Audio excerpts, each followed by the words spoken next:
This is your wonderful panel. So let me introduce to you Vicky Nolan on the left, Retail and Property Estates Director. Charlotte, who's sat next to her, just checking I got all the job titles right. Our Global Brand and Marketing Director.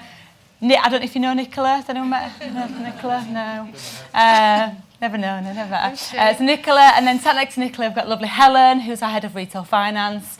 Christina, who I roped into this and she's never going to forgive me, who's our Head of Business Performance, and obviously Sati, who we've got on the end there. So no questions are off limits. I'm going to take some questions from Slido, but please get involved. We have a roaming/roving mic, I'm not quite sure what you call it, whatever, roving, Karen, who's going to pass round. So any questions you've got, I'll take some from Slido, but any questions you've got, just get your hand up, and if you can just wait for the mic to come to you, that'd be wonderful, so we can get it all captured on film.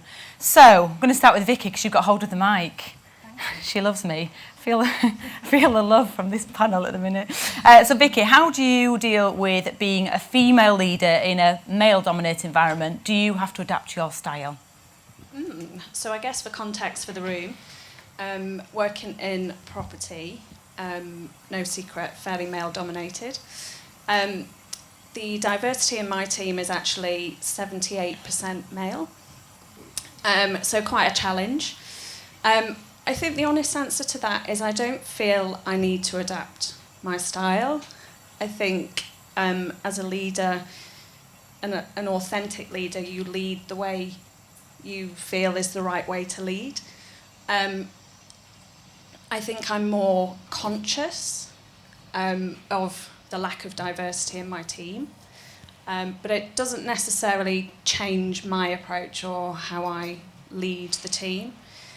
It does feel a huge responsibility to try and improve the diversity in my team. But yeah, I don't think it changes my style or how I do things. Here you are, brilliant.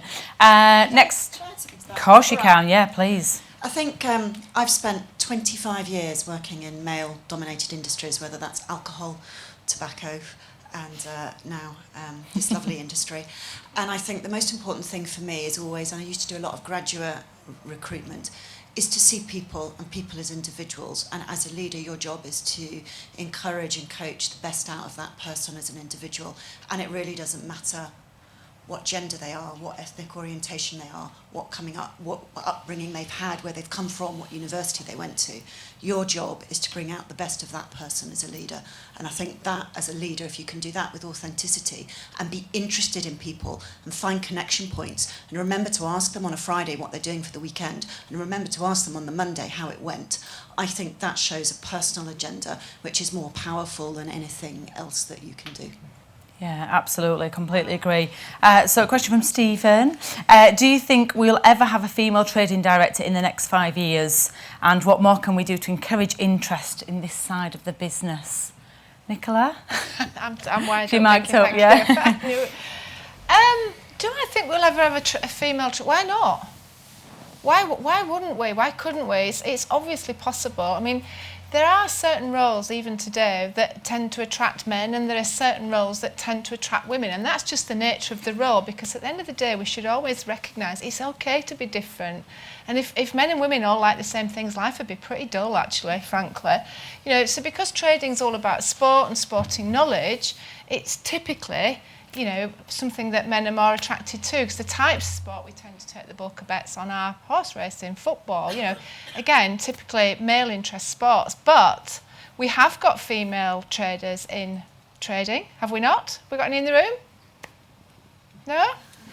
Thought we did. Anyway, we've definitely got female traders in the team. There's no reason why, without coaching and development and opportunity, equal opportunity, that those people couldn't rise up through the organisation and see themselves one day as trading directors. And I think what's interesting, you see a lot more female trading directors in financial services, actually.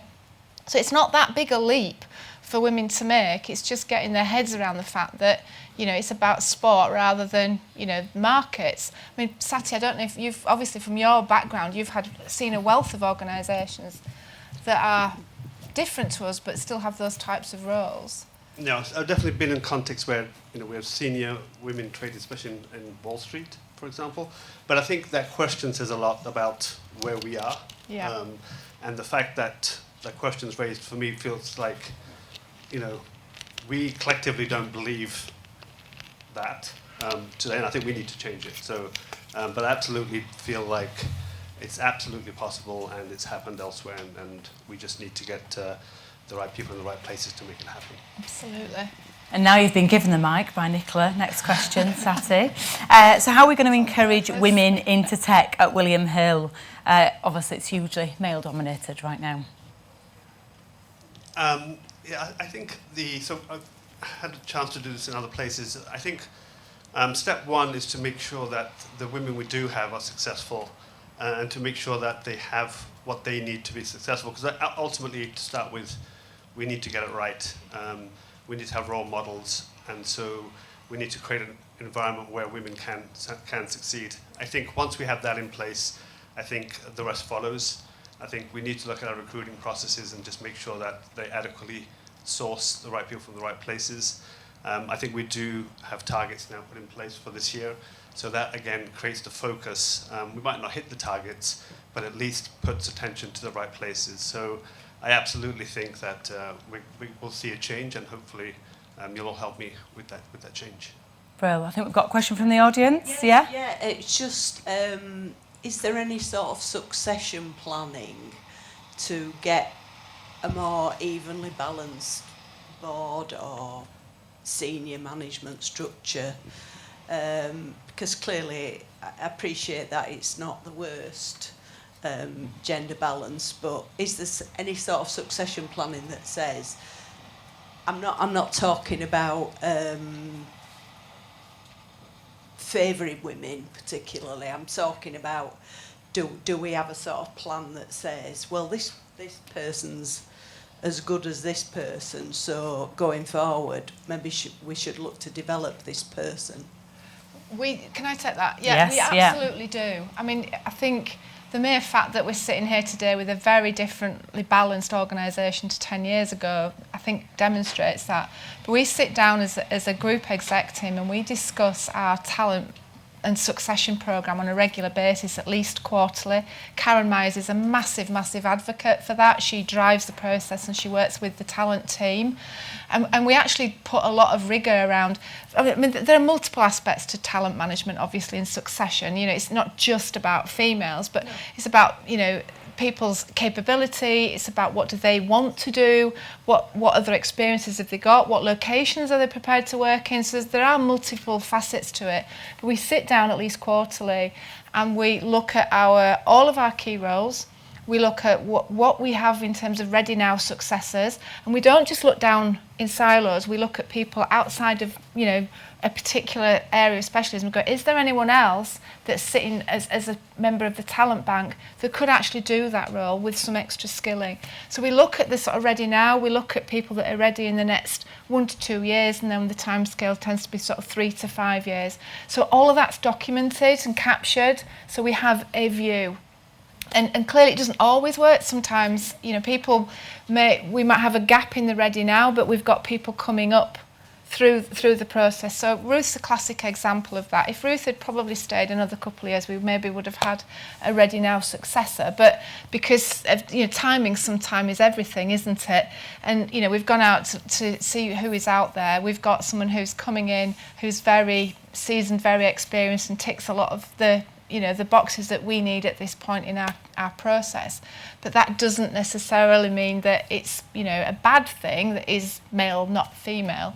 But we've got some really good processes, and a lot of the L&D team are focused then on putting in place training programs. So the Retail Academy is a classic example of that, of helping us build up our talent even more. Women of William Hill is a great example of part of that investment in talent. The Women in Tech, which is something that, you know, is quite important to Sati's world, again is something that will help us with that. So there's always more we can do. You know, as Sati said, we do have measures and targets to keep us honest and keep it front of mind, that also help us just to track how we're doing. And I think it links into the next question really about how are we attracting and retaining senior women in a traditional male industry, given that the new CFO is male, for example. So I think it kind of wraps up in that piece around we do some internal talent succession planning, but actually at points in time we have to look outside. So I think that covers that one off. Okay, Helen, what's the best piece of career advice you've ever been given? I think actually, and it kind of goes back to what we just heard about in the talk, it's the bit about being yourself and being okay with that. I think that's the bit that's really resonated with me, especially in the last 12 months. I think I've spent a lot of time looking to finance directors that really inspire me, or that I kind of really think, oh, when I get there, that's what I might want to be like. But actually, I've learned through a lot of support through mentoring that actually it's okay to do it my way. I might not do it like somebody else, but they'll have good bits and they'll have bits that they're not perhaps so good at. So the bits that I'm good at, they've kind of got me to where I've got to today, and they'll actually kind of take me forward as well, and probably bring a bit more balance actually, because maybe, you know, being female and doing things differently will bring a different perspective that perhaps some of my peers couldn't bring to the table. Brilliant, thank you. The next question, I'm just going on the most popular, so if you want to change these, let's get on Slido, give it a like. It's for Nicola, but I'm going to drag Christina in as well. What are your top tips for demonstrating resilience? And Nicola, given the year that shall not be mentioned for us in retail last year, what are your top tips for being resilient? Oh my God, do you know what? I'm not as resilient as people think. I do get very, very emotional, and I'm not ashamed of it. You know, some of the things that we put the retail channel through last year broke my heart in many respects. And I think, to be honest with you, I got my resilience from the rest of my leadership team. And it was really interesting when we got together as a team and we were talking about some of these, you know, challenges that we were facing into. On different sessions, different meetings, sometimes I'd be up and go, all right, we can do this, and other people would be down. But when I was really, really down, people like Vicky and Louise, who's not here today, would say, no, it's okay, we can get through this. So actually we all supported one another. And to me, that you're never in anything alone. There are very few roles that it's you when it's just you, when you've got no friends. And, you know, we are, certainly a lot of my strength, a lot of my resilience came from knowing that the team was supportive of me personally, was supportive of what we were trying to do, and that we were all wanting the same thing, which was ultimately the best thing for the business. And you know, I think sometimes if you care enough about something, it just gives you a natural resilience anyway, because you want to get it right, you want to do the right thing. It really, you know, it really gives you the right level of motivation. So that would be I don't know if it's a top tip. I think surround yourself by a great team. I think would be my top tip. And don't be afraid to say, I'm feeling a bit shit today, actually. I could do with a bit of a hug. Because that really does make all the difference sometimes. I think it's sort of things that Hayley was saying, like, just be honest. Be honest, be yourself. I've got a rock in my mouth, but I'm going to try. Thank you. Whenever I'm in teams where we're talking a lot more about mental resilience, I mentioned my background in mental health, there's a really nice technique that we use, and I don't know whether it would help you, and I'm so sorry if you can hear my rock. But we do a little activity where, again, with Post-it notes, ask the team, when I'm stressed, finish the sentence, so when I'm stressed, because some people will say, I get really angry and I sort of shout. Some people will say I get withdrawn. When I'm stressed, I need some space. When I'm stressed, everyone will say something different. And the second part of that is saying, and I need you too. And so for some people, they want a hug. For some people, if you hugged them, that would be the worst thing you could do when they're stressed. Some people want you to just leave a bar of chocolate on their desk. Do you know what I mean? It's that kind of know your team and how you can help each other, I think, that was a good one. It's good. Yeah, hug and chocolate I'd go with. Gin? In that order. Yeah, gin, Prosecco, yeah, that helps. Hi, hello. Christina. Who is your biggest inspiration and why? Oh, well, that's a really easy one for me because that's my mum. Oh. That's really corny, isn't it? But my mum, she's a risk taker and was the one that, swung over the rope bridge over the river and the rope breaks and she falls in. And she's just one of those people who let me be a little bit more daring every day, I guess. Yeah. Because we all know our childhood influences us so much, and she's the one who continually said, well, why not? Why aren't you? So that was. And that passes on to you, doesn't it? In your teens and how? And my kids. Yeah, yeah, absolutely. Okay. Yeah, of course, yeah. It's all right, we'll use this mic, Karen. Come on. She's running. She's running. It's like challenge Annie. Watch the heels, Karen, watch the heels. Yeah, running in heels. Yeah. So, being in leadership, how do you cope with the fear of making the wrong decision? The reason I'm going to be moving into a leadership role soon, and that's one of the fears that's in my mind about will it look more bad, the fact that I'm female as well? Like, will the feel like... Yeah, it's just that fear of getting it wrong, you failed making because the wrong decision, yeah. Who wants to take that one? Charlotte? Go on, yeah. I've got sorry, Sati. Pass the mic. I think let's start with the honest stuff. We all make bad decisions.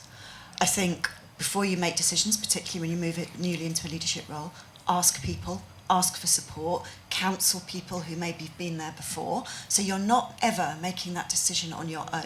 And I think that's the most important thing. And then if at any point you think you might have made a bad decision, be a big enough woman to stand up and say, I got it wrong, because that will generate you more respect than anything else. Can I just add one thing? I absolutely agree with everything that you said. Make it everything. Better. Yeah. No, I can't make it better, but the worst decision is the one you don't make, right? Even a bad decision, it's not necessarily a bad decision. When you always look backwards and go, yeah, I wish I hadn't done that. But at the time, if you've, exactly what Charlotte said, if you've spoken to people, you've sought advice, you've thought about it, you've made a choice, okay?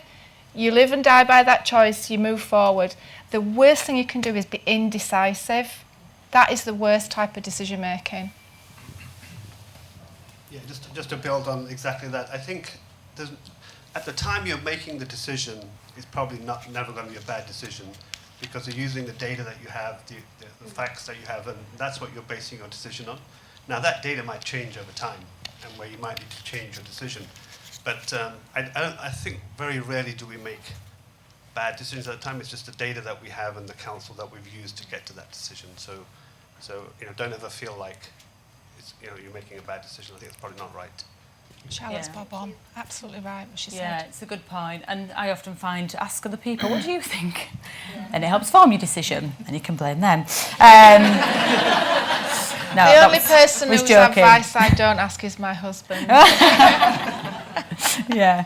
I don't think I have. Okay, what one piece of advice would you give your younger self, Vicky? Sorry, I'm making you pass the microphone for the longest place. So I was quite fortunate, and my mum gave me lots of advice. My younger self didn't really listen. So my now self would say, actually, your parents do offer some really good advice. You might not want to hear it at the time.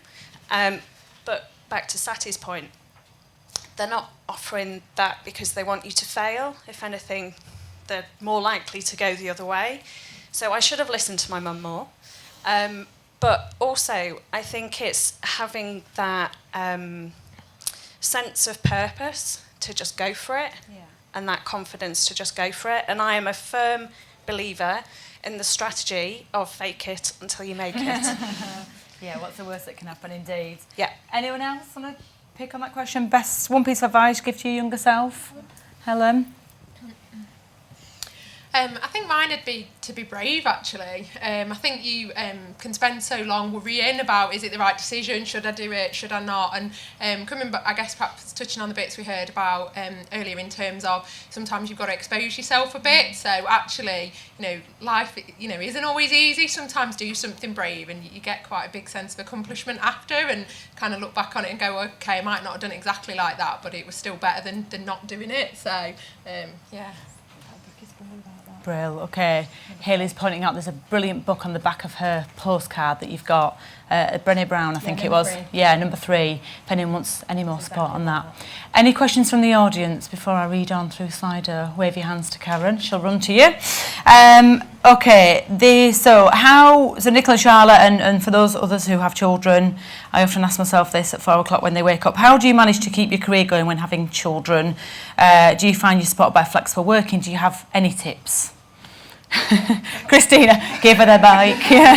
Give her the mic. No, really, she did it. Thank you.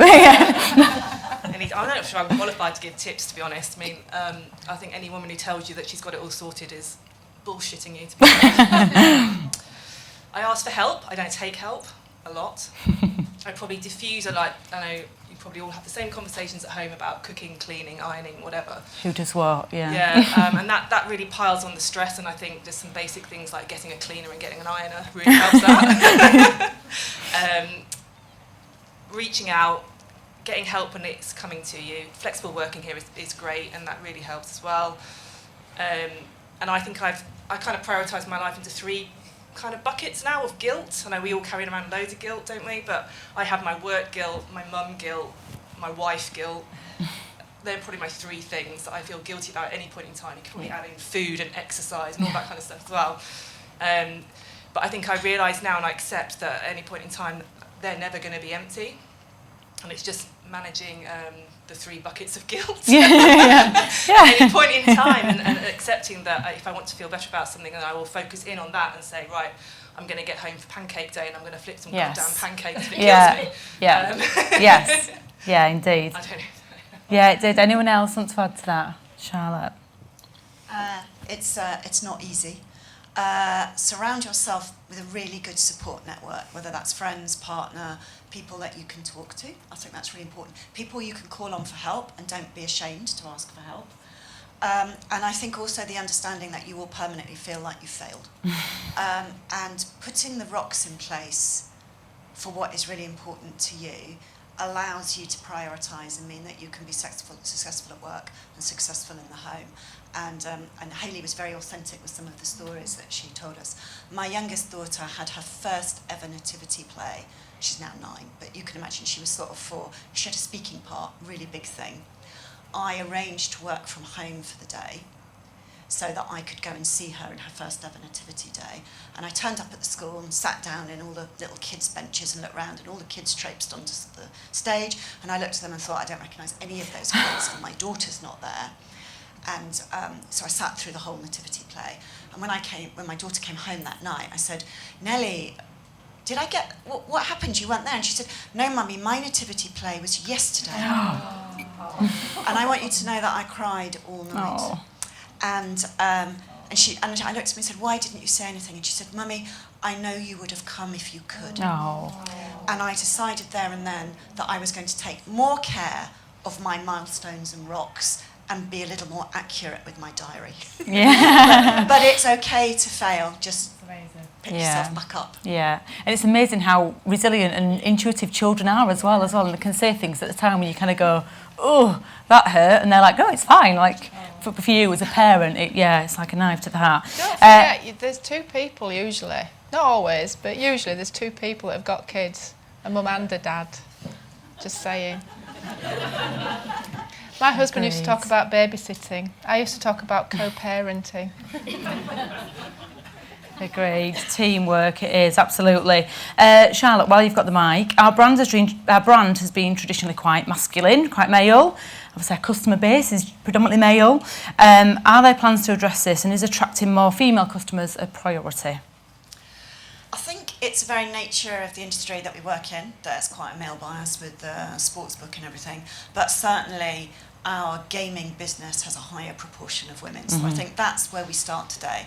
And at the moment in the UK business, we are all about capturing share of wallet, particularly in the digital part, the online part of the business. So I think hopefully that you will have seen in some of the advertising that we did last year, we are featuring women in some of that key role. We are really pushing the gaming agenda in relation to that. So I don't think we're ever going to turn around and be a 50-50. I don't think we are, but what we want to make sure is that people feel if they want to do gaming, if they wanted to place a bet, that William Hill is a brand that they would want to come to because of all the values that we stand for. Yeah, absolutely. Sati, how are you finding William Hill compared to other organisations in terms of people, process and culture? So it's been about 3 months or so fantastic. I mean, I had a great, I knew what I was getting into because I'd worked with William Hill, at least in the US. So I think on this particular topic, I'm excited to be part of it and here today, but I think I'm proud and pleased that it's top of mind for the exec. And I think in this context, at least, Many of the other places I've been to, William Hill is definitely ahead of the curve, and so I think we should continue to lead. And I think we've talked about this earlier, but we shouldn't do this on our own. I think if there's other organisations in the area that we could work with, I think it's just always much stronger to do it together with other people. But early days, but I've had a fantastic first few months, and I think, particularly on this topic, I'm impressed with how much focus and energy we're putting behind it. Brilliant. I think we've covered a bit around the self-confidence. Is it a female issue? There's a question around what we can learn from men if this is the case. Hayley, I'm going to direct that to you. Get the mic. Thank you. We talked a lot about role models. There's no reason why men can't be your role models.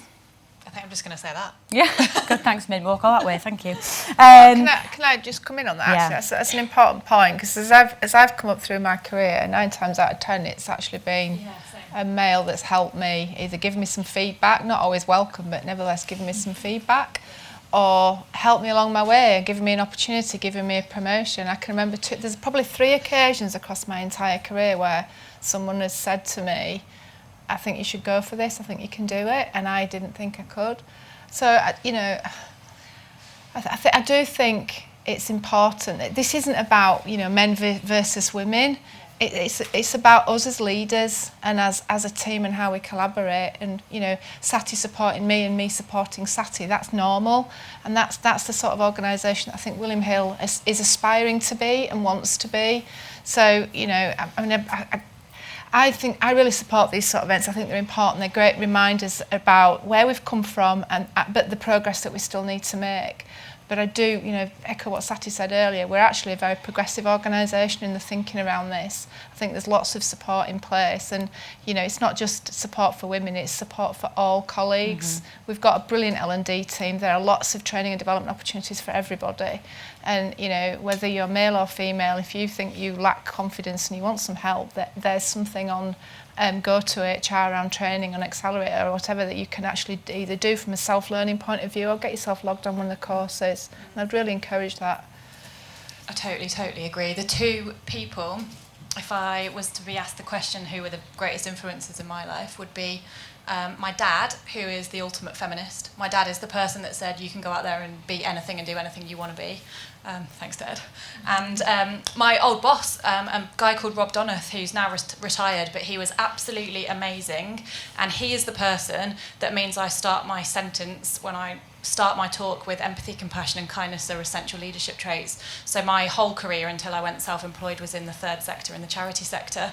And whilst, generally, like most other sectors, it is very male-dominated at board level, etc., actually, to be the chief executive of a charity, you kind of have to care about the cause. You wouldn't really be in that role if you didn't really care, because it's not well paid enough.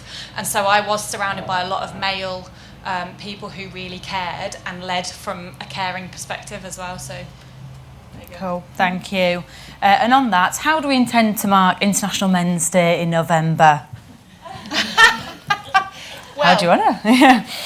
It's been the ladies of the organisation that have organised International Women's Day, so I would put it out there to the men of the organisation to organise your own event. I would come. We can help. We can help with help. AV and stuff. I would come. Rock. There's no reason why we can't host an International Men's Day. They've got a different agenda and a different set of priorities. If you actually do some research about what they're about, for them it's all about, a lot of it actually is about mental health at the moment, and the fact that, for whatever our issues are as females about, self-confidence, I think guys have it tough as well, frankly, sometimes. And, you've got to be male and you've got to be masculine and you can't talk about your feelings, and you can still be feeling pretty shit, actually. So the International Men's Day and the sort of movement around that, it's a lot younger. I think it started in the 1990s, whereas some of this stuff for women started actually probably back when Emmeline Pankhurst fastened herself to railings in many respects. But I do think, feeling that there are issues and ways that you can do better, wondering why you're not progressing or maybe not being self-confident, not just confined to women. So, if there was an event, if we were to organise one, I would definitely come along. And I think William Hill is doing a lot around mental health anyway, particularly with mind. Yeah. Again, just to sort of support and acknowledge and recognise all that around the organisation. Bro.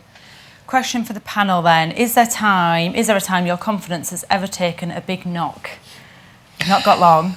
And how did you get over Every it? day. Da, da, da. Who wants it first? Shall I talk about one of my embarrassing moments? Yes. Yes, please. Yeah. Which one? Probably. Well, yeah, I've done some really embarrassing things on stage, but that's a whole other story. I've had a few career changes over my time. I started off opening the post in a mailroom, got myself a job in the police shortly after that, which was an eye-opener. Spent a bit of time as a store detective in a supermarket when I didn't really know what else I wanted to do. I know, it was interesting pushing a trolley around pretending to shop when you're not. It's dull. I then joined Bradford and Bingley and actually had a very good career with them for 9 years. And then I decided to completely change my career. I got into consulting. I joined a firm of consultants who were at the time Coopers and Lybrand, and they're now part of the PwC network. And it was a complete and utter... I'd literally ripped myself out of everything that I knew and everything that I was comfortable at and gone into this really strange, quite competitive organisation.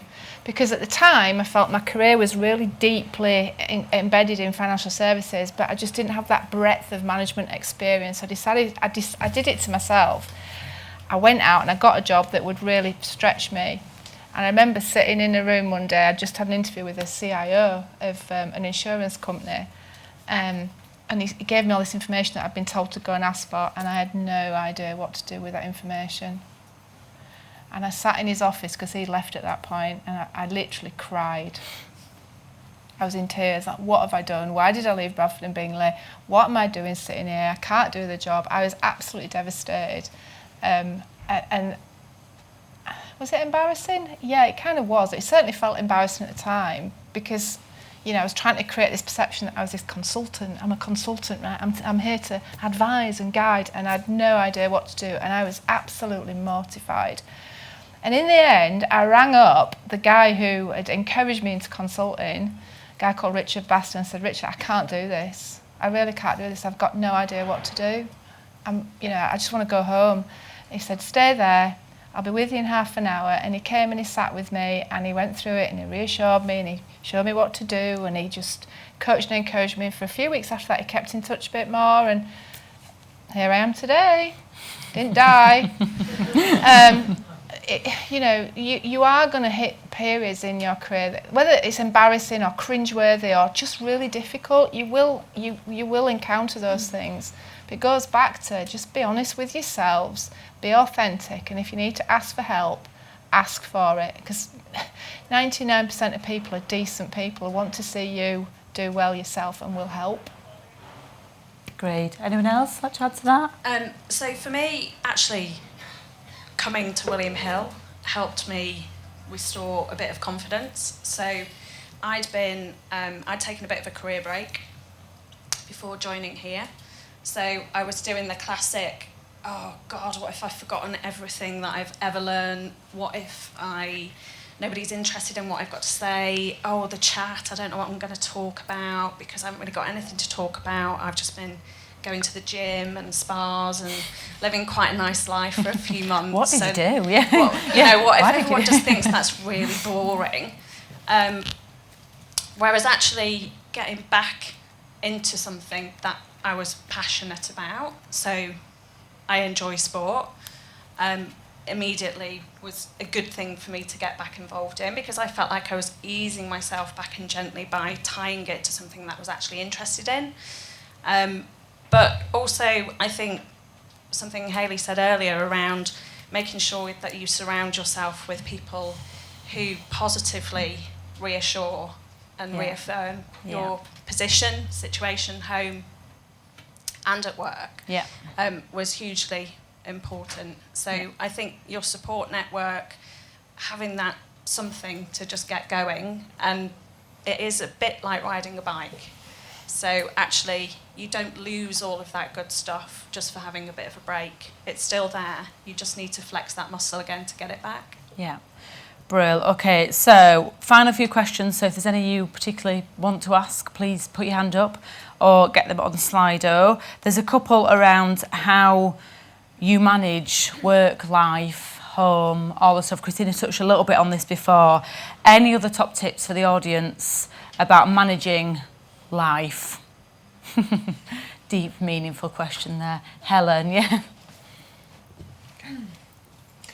I think for me, it's again, it comes back to probably what I've talked about a lot, about being okay with whatever that choice is for you. So if you need to leave at 4 o'clock, and it's not just for family or something that might feel as valuable to go to the gym one day a week, or, you know, make an appointment or see someone, if you've fitted your job in around everything else and got everything done and made all your commitments, that's okay. And I think sometimes it's easy to think that, oh, well, I've got, it can only be if it's something really important, like, you know, something for my children or whatever. Actually, it's not like, you know, there's got to be flexibility both ways. I think it's something that I've really found great since I joined the business, that it is okay, you know, if you get your job done, there is that opportunity to work from home. So, but I think you've just got to back yourself to say, I'm going to do it and I'm not going to feel guilty about it.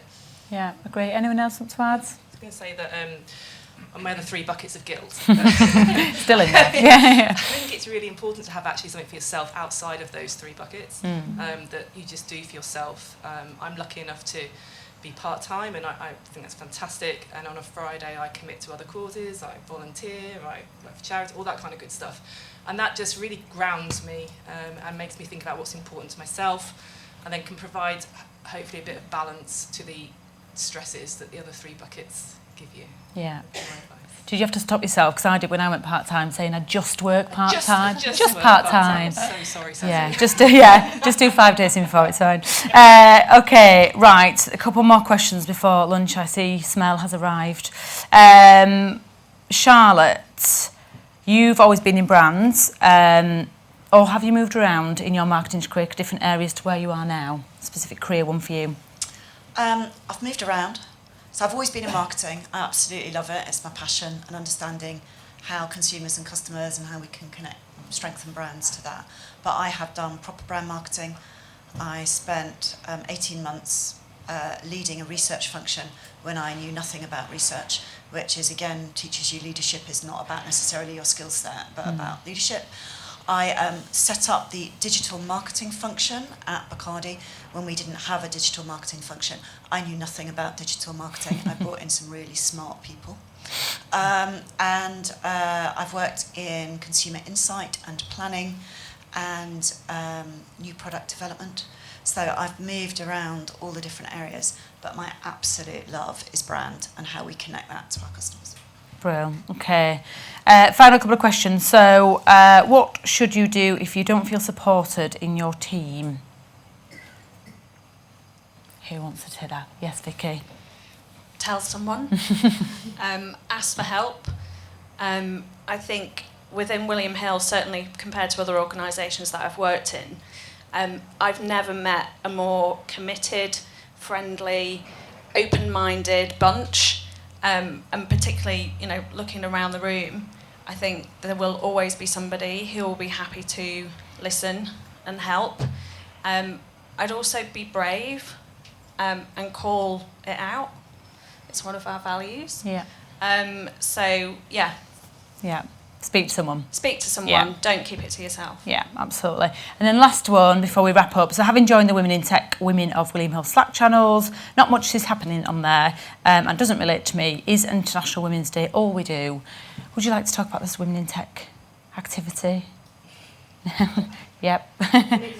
Together, join.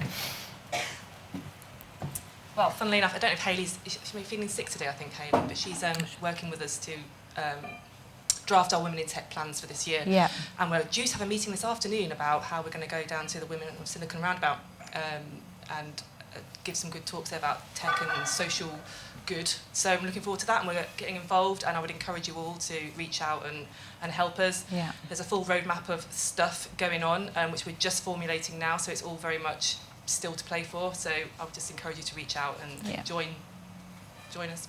Yeah, share your views. Yeah, cool. Anything else to add from any of the panel before we wrap up and get lunch? Do you want to talk about the 30% Club? Because that's, I think, one of our really positive initiatives, and I think both of you get involved in that. Yeah. So, Christine. Well, you've got a question. That's why I don't want to miss that one. And there's 2 likes as well. So it's slightly awkward for me. I'm sitting here with my boss and my mentor on the panel, so it's yeah. No pressure. Last year I got involved in mentoring for the first time in my career. I ambushed Nicola in a meeting. I said, "Oh yeah, you could really help me. Do you want to be my mentor?" And luckily she said yes. And we've spent 6 months working together, haven't we? And I found it really powerful, really useful, and consequently have moved into a new role at the start of this year, SASI. This year I then decided to look back and help some other people, so I'm working with the Dell Female Exchange Programme, and I've become a mentor for somebody else. So I've only got really positive things to say about it, and I'm very new into this, so I would have said maybe a couple of years ago I'd be quite, not cynical is the word, but more what am I going to get out of it? And actually mentoring for me has been an exercise in self-reflection and focus that I didn't get anywhere else, because very rarely do you actually do proper self-reflecting, and it's quite awkward. I find it quite awkward, but Nicola forces me. You have no choice. Yeah. So Brilliant. again, I would encourage you all to strike up a relationship if you can. Yeah, brilliant. And brilliant links on our WoW Accelerate Hub, which will be refreshed this afternoon with the videos from today. It's also got links to our Mentor Me Hub and to some information about 30% Club and what that's all around, and our Yammer chat. So please get involved. We'll try and share the link out to each of you on our attendee list, and for those who snuck in who didn't book, we'll send it out, pass it on, but absolutely pay it forward. So continue to get involved in Slido, please. We're now going to head for lunch, so any questions you've got can speak with your mouth full while you're trying to eat a sandwich.